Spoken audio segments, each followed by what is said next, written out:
Greetings everybody, I'm Lobo and welcome to Luna. This is a bonus episode and this is where we left off the last episode after getting our house built in here in the approach. Now there was something else we worked on last episode and that was the nether worm project. And what I want to do is head over there real quick and just take care of some little odds and ends. The nether worm is growing. If we could get the conduit effect, there we go. The nether worm is growing. It's spreading across the entire bottom of the New Moon Bay now and gradually making its, if I could gradually make my way over to the farming district, that would be great. But the nether worm, there we go, is gradually making its way over into the farm district. Now I do have a bit of a mess that I need to clean up in here because we do have a conduit that's just sitting in here unused. We got some blocks that are missing. We have some furnaces down here. We have sponges that I need to get put away and all that kind of stuff. And pop goes the conduit. Oh, and there go the lights too. So, yeah, that's not a tricky thing. I just have a second conduit that's actually in the water. Like the conduit effects that we just had were residual from where we just went swimming. So yeah, no tricky stuff involved there. But now that we do have all our conduit stuff taken care of, I wanted to light up these caves. There's caves that we've come across as we were building this thing that I need to get lit up. But let me go ahead and put all my stuff away before we get around to that. All right, so stuff is where it should be, and I got some caving supplies. Now, one thing I do want to address is I don't think we're going to be keeping a conduit in the New Moon Bay because that kind of affects us when we go down here in our storage system in the mine, which is supposed to be dark. And as you can see here, it is no longer dark. It's actually way too bright in here. I don't like it. So yeah, I was intending on keeping a conduit in the New Moon Bay for when we were actually out there in the New Moon Bay so we could see what we're doing. That will not be a permanent fixture. Now, when I was building the nether worm last episode, I had a peek down in these caves and they did look pretty expansive. So I think that's what we're going to be doing for the bulk of this bonus episode. It's just getting everything lit up and probably collecting some of the ores that we come across because this is not a cave I really intend to ever come back to. It's a little out of the way, you know, it's accessible from under the water and that's not going to be like, you know, something I frequent very often. Also, we need to make sure that every inch of this cave is lit up because as we start getting more into the quarantine district, we're going to be messing around with mobs and mob farms even more. And we want to make sure that we don't have a whole lot of places outside of the actual mob farms in the quarantine district for these guys to spawn. So that's basically what we're going to be taking care of today in this bonus episode. Hi, you can go. Bye. Oh man, conduit mining. Conduit mining is awesome. This is just like having a haste beacon. This is great. So if you're wondering why I don't have my beacon set to haste like automatically, it's because, you know, for stuff like this, for exploring, especially for building, jump boost just works better. Like jump boost is a lot better, in my opinion. Haste is nice. Don't get me wrong, it's nice, but it's not jump boost. You're not jump boost either. You're scary. Hi, you seem like a friendly zombie. Are you a friendly zombie? Are you friendly? No, you're not friendly. You can back up with that. Go away. One thing I've noticed, especially lately, is that mobs seem to have a hard time attacking me. And I like to think it's because they're intimidated, you know? I like to think it's because they're intimidated, but I don't think that is actually the case. I think it's more that we put such a strain on this world. Like, you've seen how laggy it gets. I'm wondering if we're affecting their AI to the point where they're not able to like outright attack me like until like I get super close, because you saw that guy, he was just kind of waiting there, right? And I mean, I don't have a huge problem with that. I mean, why would I? You know, not getting attacked, that's theoretically great. But it doesn't make for the best, you know, video. And you know, the gameplay is a little bit less exciting when, you know, I can kind of just walk up to drowned and to zombies and they won't really do anything until I get right next to them. Which kind of, you know, takes away from a little bit of the fun of it, but not to the point where I'm not having fun. You know, I'm still having a great time. I just want to get attacked every now and then. Is that too much to ask? Now, as far as why I'm collecting ores, I already explained it's because I don't really intend to come down here again, so I figure we'll just get what we can get while we are down here.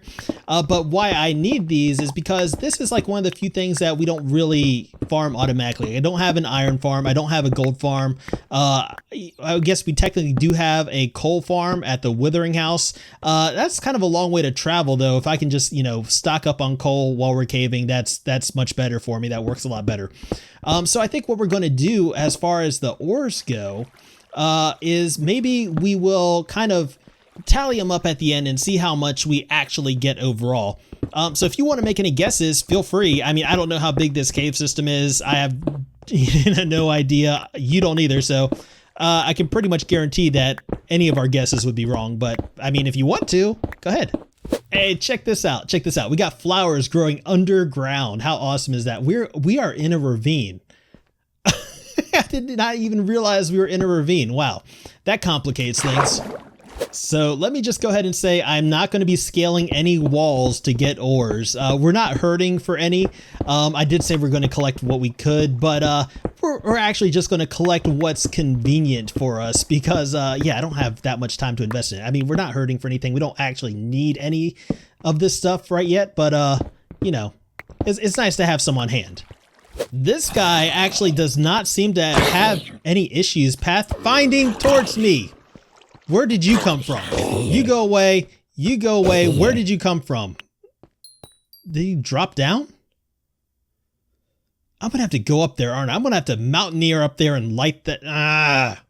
You remember earlier when I was asking to get attacked? I take that back. I take that back so hard right now. Oh man, and the conduit effect isn't helping. Like, you know, when I get that, I think I've lit areas up and I really haven't. And then I turn around and then bad stuff is behind me and it's never good. It's never good stuff. It's always just bad. And here we go again. This guy is just hanging out. He's just relaxing. I don't want to attack him unless he intends to do me harm. Oh, here we go. Here we go. Okay, now I feel a little bit better about this. I actually don't. I'm sorry. I'm sorry. I could have just walked away. Now, my takeaway from this is if I build up enough lag, I'm pretty safe in this world. Like, if I just continue to build up lag, will these guys eventually just, like, hang out and be nice? Is that a thing? Well, I guess if I build up enough lag, that would be a thing. But at that point, we'd all be hanging out. Like, even me, I just wouldn't be moving. I'd just be standing there like the mobs do. We are now on the floor of the New Moon Bay. And this is actually the second cave I was planning on exploring. But it looks like that's actually part of the cave system we are currently exploring. Yeah, it is. All right, so yeah, we only have this one cave system to actually explore, which is good because, you know, less work for me. Ow! Oh, bat! I'm sorry. I'm sorry. You made me get the bat. Ah! I feel so bad about that. The poor bat. Why? Why? Ow. Okay. Not the time to take a break. Not the time to take a break, apparently. Just bring it. Bring it, Enderman. Let's do this. Are we going to do this? Are you not mad? I could have sworn I looked that guy directly. Oh, he sounds mad. He sounds mad, but he's not mad. Look, he's just hanging out. Okay, you know, we'll let him be. We'll let him be. All right, so I think that just about does it. Everything that should be lit up is lit up. I think at least everything I could find that should be lit up. So let's go ahead and get out of here. Let's get out of here and let's boop this guy. Boop. And we'll count our spoils. Let's go ahead and make our way over here to the land and see what we've got. We have a mess. Give me a second. All right, so we have, as far as coal goes, 1, 2, 3, 4, 5, 6 stacks plus 42. Iron, we have 3 stacks plus 2. Gold and lapis and redstone, you can see what we got right there, plus some gunpowder for good measure. All right, so pretty successful little caving expedition. Now, I do have some mess I need to clean up. If you'll remember, when we were building the nether worm, I kind of made the pledge that I was going to start putting my stuff away, and I haven't been doing that. So I think I'm going to go ahead and take some time to go ahead and clear out some of these chests right now. Oh, did you see that? We had a nice little drowned pack spawn right here. This guy has a trident and a nautilus shell. I want those. Can I have them? Can I have my trident back? Wow, the lag. The lag is so bad. We've discussed that too many times in this episode already, but it's just, it is really bad.